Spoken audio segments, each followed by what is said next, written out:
میرے دن کا آغاز اور میرے دن کا اختتام کس طرح ہو؟ اللہ کے پسندیدہ طریقے کے مطابق ہو، اور وہ طریقہ یقیناً نبی صلی اللہ علیہ وسلم کا طریقہ ہے.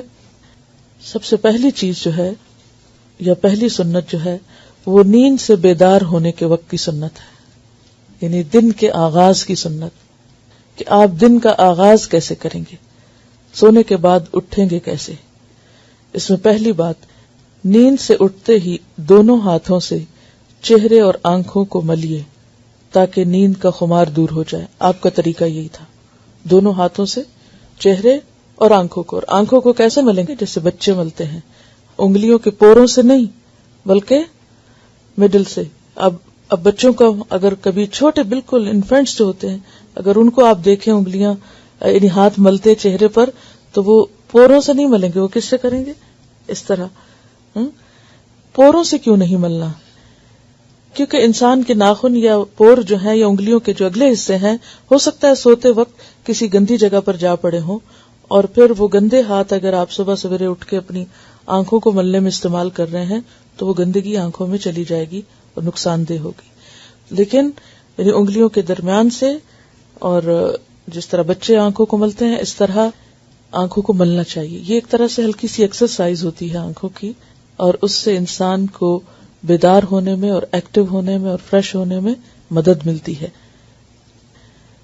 دوسری بات، بیدار ہونے یعنی جاگنے کے بعد اور بستر چھوڑنے سے پہلے، یعنی بستر سے اٹھنے سے پہلے، اب یہ یاد رکھنا ہے آپ کو، یہ دعا پڑھیے: الحمدللہ الذی احیانا بعدما اماتنا والیہ النشور.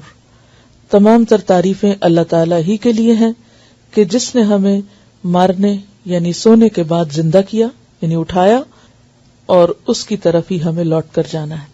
پھر آپ دیکھیے کہ پہلی ہی دعا میں کس چیز کی یاد دہانی ہے؟ اٹھتے ہی سب سے پہلا سبق کیا پڑھنا ہے کہ ہمیں شکر ہے آج کا دن تو مل گیا، لیکن ایک دن واپس بھی جانا ہے. اور وہی بات کہ اصل مومن کے نزدیک آخرت کی اہمیت اس زندگی یا اس دنیا سے زیادہ ہے، کیونکہ یہ زندگی ہمارے لیے تھوڑے دن کے لیے، یہ تو ایک کام کرنے کا وقت ہے. اصل جو ہمیں زندگی ملنے والی ہے، یا جہاں ہمیں رہنا ہے، یا جو ہمارا گھر ہے، یا جہاں ہمیں ہمیشہ ہمیشہ کے لیے بسنا ہے، وہ آخرت ہے. اور شیطان ہمیں اسی حقیقت کو بھلوائے رکھتا ہے. وہ ہمارے سامنے ہر روز صبح اٹھتے ہی اس دنیا کو سب سے بڑا مسئلہ بنا کے دکھاتا ہے.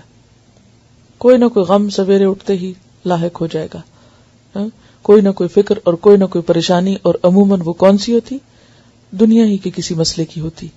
لیکن نبی صلی اللہ علیہ وسلم نے جو طریقہ سکھایا اس میں دنیا سے زیادہ آخرت کو اہمیت دی. اور جس شخص کی زندگی میں آخرت اہم ہو جائے اس کے نمبر 1 تو دنیا کے مسئلے کم ہو جاتے ہیں، اور نمبر 2 یہ کہ وہ پھر حقیقی تقوی کے ساتھ زندگی بسر کرنے کی کوشش کرتا ہے.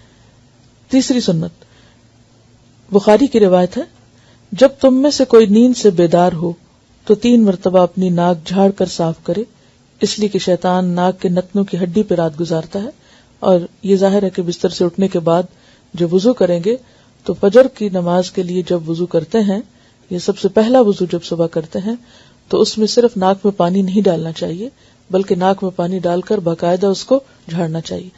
اور اس میں بھی آپ دیکھیے کہ جب انسان ساری رات سوتا ہے اور سانس لیتا رہتا ہے تو طرح طرح کے سانس کے ذریعے جراثیم یا ڈسٹ یا کچھ بھی انسان کے ناک میں جا کے اٹک جاتا ہے، اور ایک لمبا وقفہ گزرتا ہے ناک کو صاف کیے بغیر. لہذا صبح سویرے اٹھ کر زیادہ اچھی طرح، اور 3 دفعہ کا ذکر ہے یہاں، ناک صاف کرنا چاہیے. اور یہ جو بات لکھی ہے کہ شیطان ناک کے نتنوں کی ہڈی پہ رات گزارتا ہے، اس کی اصل حقیقت تو اللہ ہی کو معلوم ہے. ایسی چیزیں متشابہات میں سے ہیں جن کو ہم دیکھتے نہیں، چونکہ ہم غیب پر ایمان لاتے ہیں، اس لیے ہم جو بھی رسول اللہ صلی اللہ علیہ وسلم فرماتے ہیں اس کو مان لیتے ہیں کہ ایسا ہی ہوگا. اور یہاں آپ دیکھیے کہ اگر دیکھا جائے تو یہ کتنی بہترین سنت ہے کہ صبح سویرے انسان اٹھ کر اپنی نجاستوں کو صاف کرے.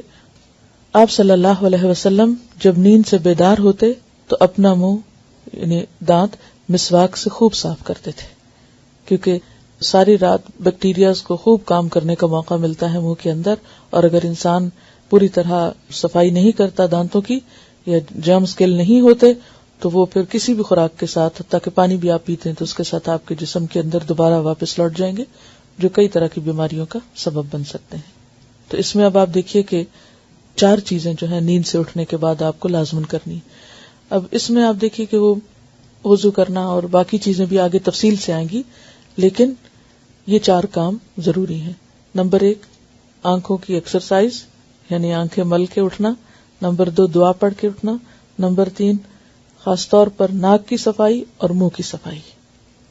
ناک کی اور منہ کی صفائی